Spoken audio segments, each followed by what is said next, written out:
A U.S. trade panel has finally approved anti-dumping duties on Korean companies found guilty of dumping washing machines into the United States at far below their market value. The case was brought by U.S. company Whirlpool. Myung-kil has the details.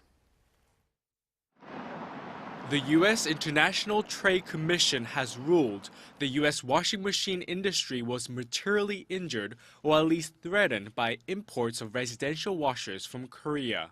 The judges voted 6-0 in favor of U.S. manufacturer Whirlpool, which brought the case to the commission. It says Korean producers Daewoo, LG, and Samsung were dumping washing machines at prices about 82, 13, and 9% respectively, below their fair market value.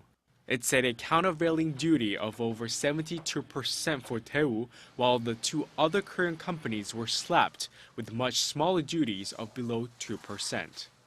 LG and Samsung are number 1 and 2 in the U.S. washing machine market, and as they have a dominant presence, their rivals are trying to contain them.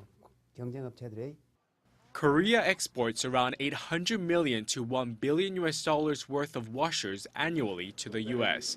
The machines are made in Mexico and Korea.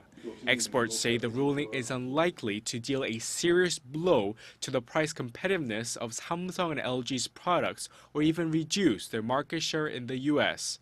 Korean manufacturers are, however, expected to appeal to the World Trade Organization. Myung-kil, Arirang News.